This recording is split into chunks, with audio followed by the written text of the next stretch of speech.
She humiliated me, in front of everyone, her friends, her cousins, even the neighbors. At Christmas dinner, of all places, she laughed at my clothes, called my cooking poor people food, and said I was just a glorified maid who never amounted to anything. And I smiled. I sat there, tears hot behind my eyes, pretending not to feel every blade of her words. She was my granddaughter. I raised her like my own when her mother vanished. I gave up my pension, my peace, my late husband's savings to make sure she had a future. But that night, something inside me shattered. I refused to be trampled on any longer. She thought she was untouchable. What she didn't know was I hold the pen that writes her future. My name is Evelyn Harper, and I live in Virginia. I spent 3 days preparing that meal. My hands ached from kneading the dough, my knees stiff from standing too long. But my heart was full, because Christmas always meant family. I'd stuffed the turkey with rosemary and lemon, the way my husband used to love. I even pulled out my mother's silverware, polished it until it gleamed like it did when I was a girl. I laid the table with linen napkins and tied them with red ribbon. I wore my best cardigan, the soft green one that matched my eyes. I was ready for warmth, for laughter, for love. But I wasn't ready for what she did. Lily, my granddaughter, the girl I raised, when her own mother disappeared into addiction, looked at the food I'd worked myself to the bone to make, wrinkled her nose, and said, with a sneer, "This looks like prison food. Can't we just order sushi, like normal people?" The entire table laughed. Even her boyfriend, who had barely bothered to look me in the eye when he walked in, smirked. And then she kept going. "Grandma, seriously, do you ever wear anything new? Or are you still dressing like it's 1975? I froze, fork in hand, smile on my face. My ears burned, but I laughed softly, pretending it didn't hurt, pretending I didn't feel the weight of every bite I had skipped, every dollar I'd saved, every night I'd stayed awake with worry when she had the flu, or needed a permission slip signed, or just wanted to be held. I'd done it all. I'd never once made her feel like she owed me anything. But in that moment, I felt like nothing. No one stopped her. Not her uncle, not her boyfriend, not even my own daughter, who sat sipping wine, like none of it concerned her. I realized I was invisible. The old woman who was useful when you needed casseroles or free babysitting, but disposable the moment you grew teeth sharp enough to chew through dignity. So I stood up quietly. I walked to the kitchen. I took off my apron. I folded it neatly on the counter.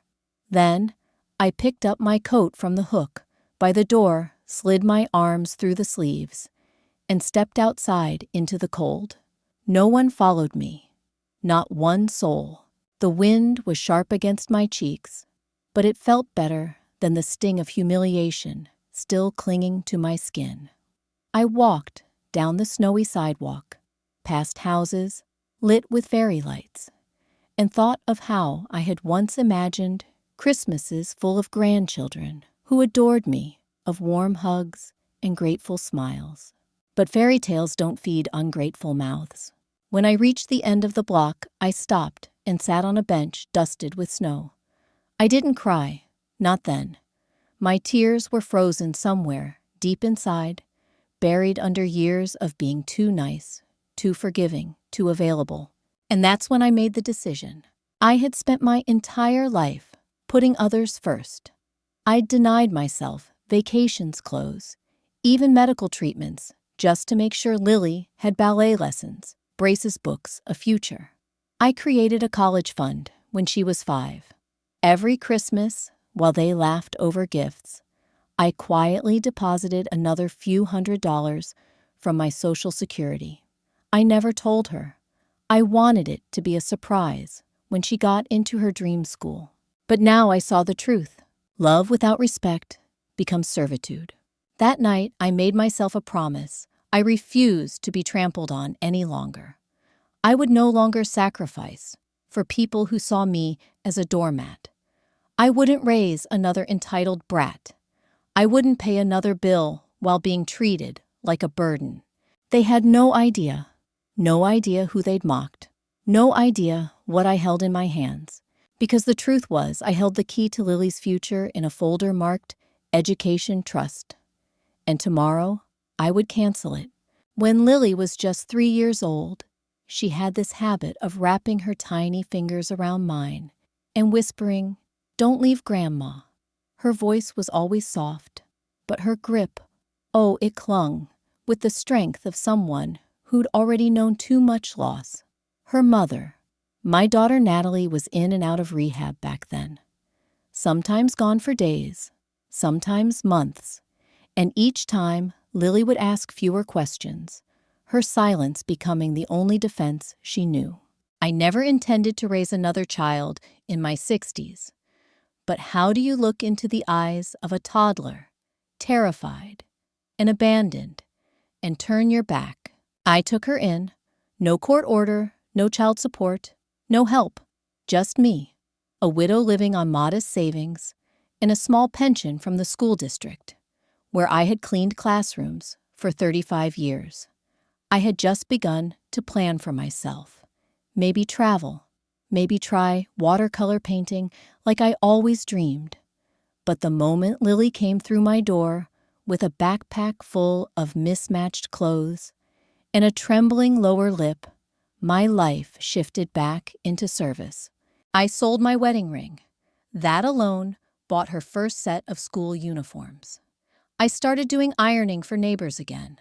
I cut my own medications in half to save costs and skipped meals to make sure she never noticed the fridge was more organized than full. Every time she grew out of shoes, I'd find a way: Facebook Marketplace, local thrift shops, kind strangers at church. It became a quiet rhythm of giving. I didn't complain, not once, because I loved her. I loved her more than I thought I had left in me to give. And she loved me too. At least I thought she did. She used to leave me notes, crayon drawings that said, "You're the bestest grandma in the whole wide world." She once made me a crown from construction paper and insisted I wear it during dinner. She was gentle and bright and grateful until she wasn't. It didn't happen overnight. It was slow, subtle. The thank yous became rare, the hugs briefer. And then came the phone, always in her hand, the eye rolls, the sarcasm. She started calling me old-fashioned, like it was a disease. Started acting embarrassed to be seen with me at the grocery store. I chalked it up to teenage hormones. I told myself she'd come back around. But now I see the truth in the harsh light of hindsight. She didn't become someone new. She became someone who forgot. She forgot who packed her school lunches with handwritten jokes, who sat through hours of cold bleachers at soccer games, who stayed up with her on nights she had nightmares and drove through storms just to pick up the right kind of cake for her birthday. I was never just a grandmother. I was her everything.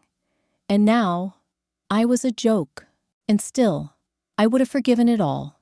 The attitude, the disrespect, the sharp words at Christmas, if she had only once looked at me and remembered the little girl who used to beg me not to leave. If she had just said, "I'm sorry," but she didn't. Because in her world now, I didn't count. And that's when I understood love must be taught. And I had taught her sacrifice, but not boundaries. I taught her giving, but not gratitude. That was my mistake, but it was also my turning point. I opened my desk drawer that evening and took out the manila envelope labeled Lily College Fund. I ran my fingers over the seal like it was a wound that had never closed. Inside, it was everything I had scraped together since she was 5, over $40,000. Hard-earned, quietly saved, always with her name in mind. But maybe it was time she learned what real effort looked like. Maybe it was time I stopped cushioning her fall. Maybe it was time I took one step back for me. The next morning, I sat at my kitchen table, staring at the folder, like it might burst into flames. My tea had long gone cold, and my hands trembled slightly, not from age, but from something deeper, something that felt dangerously close to guilt. I wasn't raised to seek revenge. I was raised to endure, but I had endured enough. I reached for the phone and dialed the number to the local bank branch.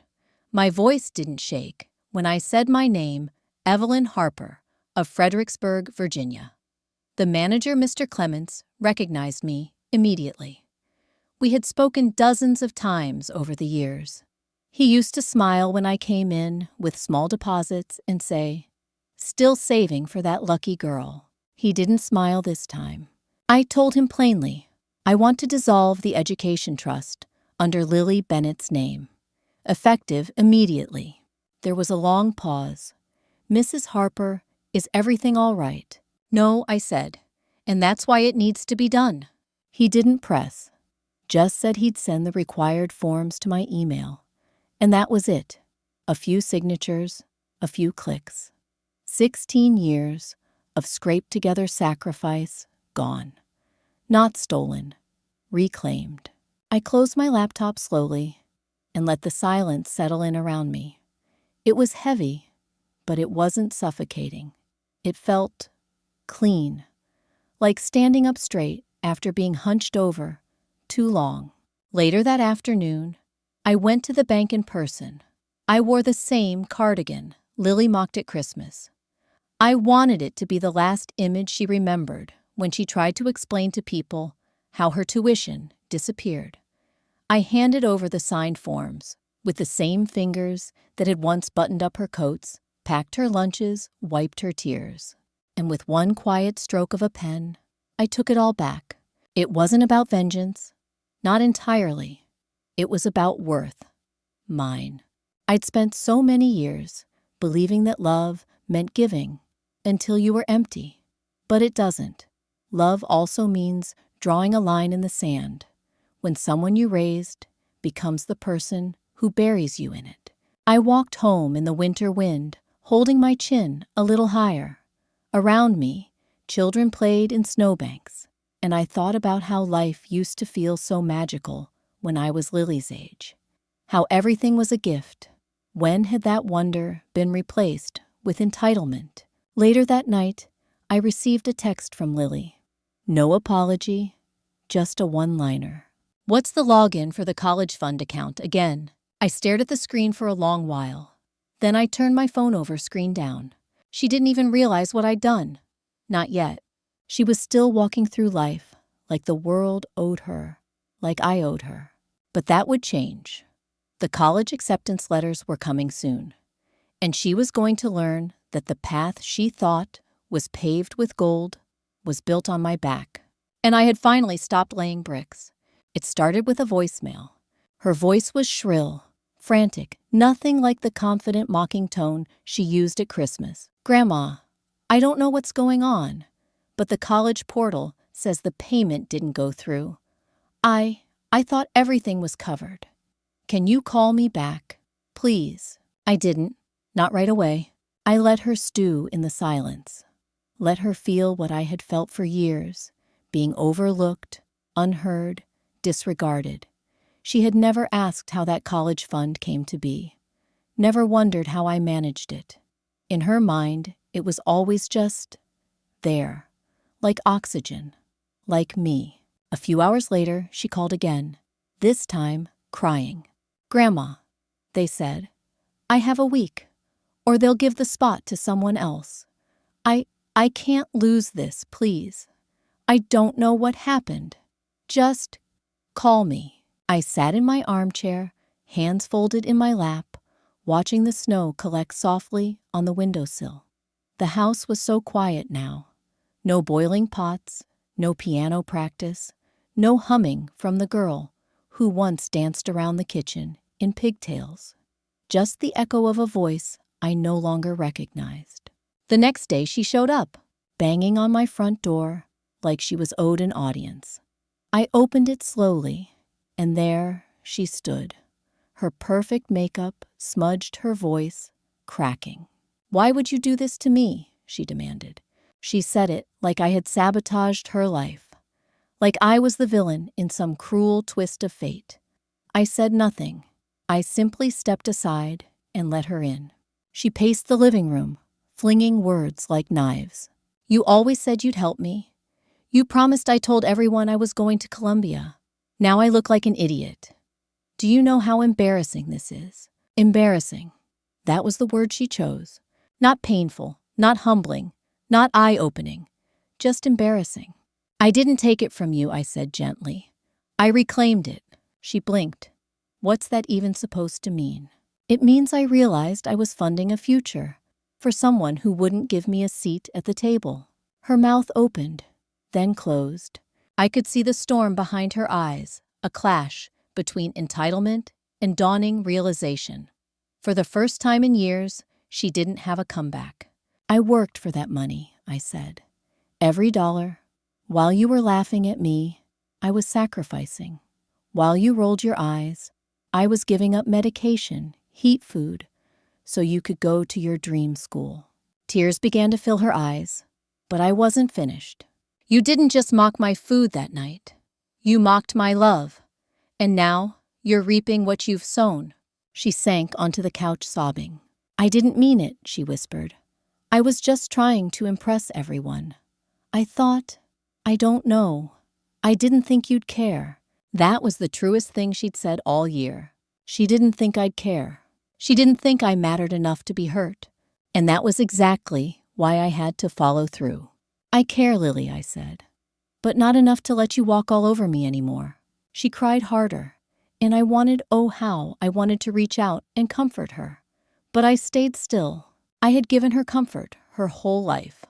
What she needed now was accountability. She stood slowly. Can you fix it? Is there anything left?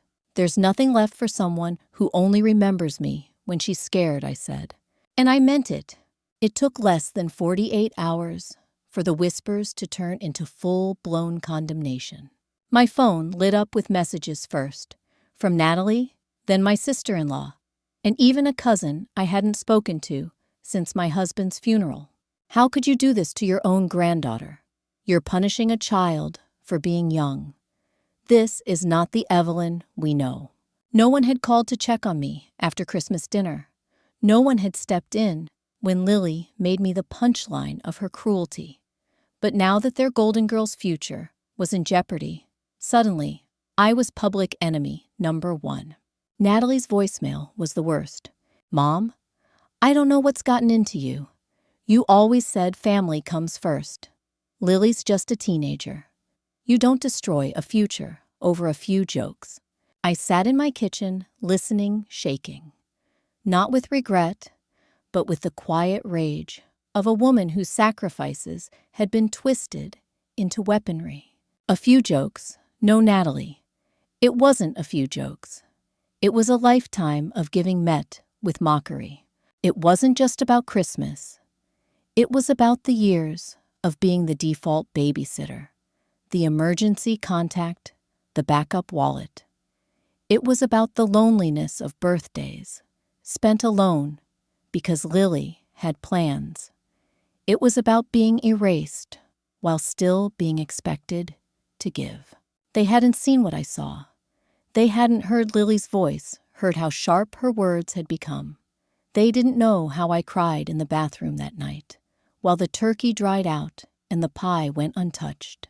They weren't here when Lily stormed out after I refused to reinstate the fund. They didn't see her fury, the kind of fury only a person full of entitlement feels when the world dares say no. I had spent decades being the backbone of this family, and now, for one act of rebellion, one decision to protect my worth, I was being cast as the villain. So I wrote a letter. I didn't shout. I didn't argue. I wrote 3 pages, typed, folded neatly into envelopes. One for Natalie, one for Lily, one for the rest of them. I told them everything, how I saved, what I gave up, what I endured, how Lily's behavior wasn't an isolated incident, but the culmination of years of gradual erasure. I told them I wasn't bitter. I was awake. That I wasn't seeking revenge. I was reclaiming dignity. And I ended each letter with the same line. You taught me that love, without respect, is exploitation. I've finally learned the lesson. Thank you. Some didn't respond at all. Natalie called me a week later. Her voice was quieter, hesitant. She said she'd read the letter twice, said maybe she hadn't seen what was happening, that maybe she hadn't wanted to. I told her I wasn't interested in maybe, that I was finally living in certainty. You can be angry with me, I said. You can call me cruel. But what I did with love. Love for myself. The love I should have shown myself long ago. She cried, but I didn't, because this time I wasn't the one left hurt. 2 weeks passed without a word from Lily. The silence was louder than any tantrum. And though I kept myself busy reorganizing the linen closet baking pies, I didn't eat knitting scarves. For no one, I found myself glancing at my phone more than I cared to admit. Part of me wondered if she hated me now. Another part, it hoped she did, because maybe if she hated me, she'd stop expecting me to save her. Then one afternoon, a Sunday, I opened the door to find her standing there. No makeup, no phone in hand, no attitude, just a trembling girl in jeans, too thin for winter, with dark circles under her eyes, and a plastic grocery bag hanging from her fingers. She didn't speak right away, just held up the bag like a peace offering. I made you something, she said, her voice so small I almost didn't hear it. Inside was a Tupperware container of burnt lasagna. The noodles were uneven, the cheese scorched, but it was warm, and it was hers. I followed a recipe she added, trying to smile. Kind of. I stepped aside, let her in. She sat down on the edge of the same couch where she had once flung herself in rage. Now she looked like she was afraid to break it, or herself. I got a job, she said, at a coffee shop. It's not much, but I'm saving. I nodded slowly. I didn't realize how much things cost. She continued, her voice cracking. I thought everything would just happen. That college would just be there, like it always was. She looked up at me then, eyes red, hands clenched in her lap. I was awful to you. I said things I didn't mean, and I don't expect you to forgive me, but I needed to tell you that I see it now, all of it, what you did, who you are. It was the first time in years she looked at me without expectation, without assumption, just truth. I walked to the kitchen, placed the lasagna on the counter, and poured 2 cups of tea. We drank in silence. She didn't reach for her phone once. I'm applying for scholarships, she said finally, and student aid. I'll figure it out. I want to. I need to earn this. That last sentence that broke me, because in it I heard something I hadn't heard since she was a little girl, humility. She reached into her pocket and pulled out a folded note. I wrote this, in case I couldn't say it. I took it, unfolded it later that night. 4 lines. I forgot who made me. I mocked the hands that fed me. I see you now, Grandma, and I'm sorry. I held the note to my chest and cried, quietly, deeply. She had finally broken, but not in the way I feared. Not with bitterness, with understanding. And while I wasn't sure yet if I could give her the world again, I knew one thing: this was the girl I raised. Spring arrived quietly, as it always does in Virginia. The snow melted in soft sighs along the sidewalk, and the dogwood trees outside my window began to bloom again, white petals trembling, like they were afraid to open fully. But I wasn't afraid anymore. The day I moved into the lakeside retirement community, I brought with me only what I needed: a few books, some framed photos of my husband, and one cardboard box labeled New Beginnings. Inside it, watercolor brushes, unopened. My hands trembled a little as I unpacked them. Not from fear, but from anticipation. Lily came to see me 2 weeks after I'd moved in. She brought tulips, red ones. For strength, she said. I looked it up. She looked different now. Not just in clothes, or hair, or the way she carried herself, but in the softness behind her eyes. The armor she used to wear, arrogance, sarcasm, vanity, it had fallen away. What stood before me was a girl learning every day how to become a woman. We sat on the patio, sipping lemonade. She told me she'd won a partial scholarship, that she was working nights and had started tutoring high school students on weekends. It's not glamorous, she said, but I sleep better now, knowing I'm building something, not just waiting for it to be handed to me. I nodded, smiled, let the moment bloom in its own quiet grace. Then she said it. I know I hurt you. I don't expect you to forget it. But if you ever decide to let me back in fully, I'll be here. I'm not going anywhere. I reached for her hand, held it gently. I do forgive you, Lily. I truly do. She cried, and this time I held her. But in my heart, I knew the truth. Forgiveness does not always mean return. It does not always mean rebuilding the same house, brick by brick.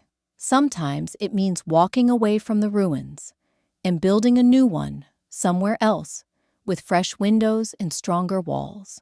I had spent a lifetime stitching together a family quilt, but the patches had frayed and the thread had worn thin. Now I was learning to sew for myself. I would visit, I would call, I would send birthday cards and be present in ways that didn't cost me my dignity. But I would not return to the place where I was invisible. I had finally found my voice, and I would use it on paper, in paint and laughter, that no longer needed approval to exist. That night, I stood by the window in my new apartment, watching the water ripple beneath the moonlight. A quiet peace settled into my bones. I had forgiven the past, but I had chosen myself for the future. Have you ever stood at a table filled with people, yet felt completely alone?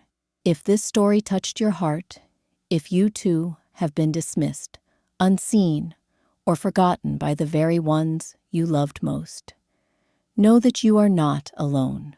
Share your story in the comments. Let's heal together, one voice at a time. And if you felt something today, something real, please like and subscribe. Sometimes our greatest revenge is simply choosing peace.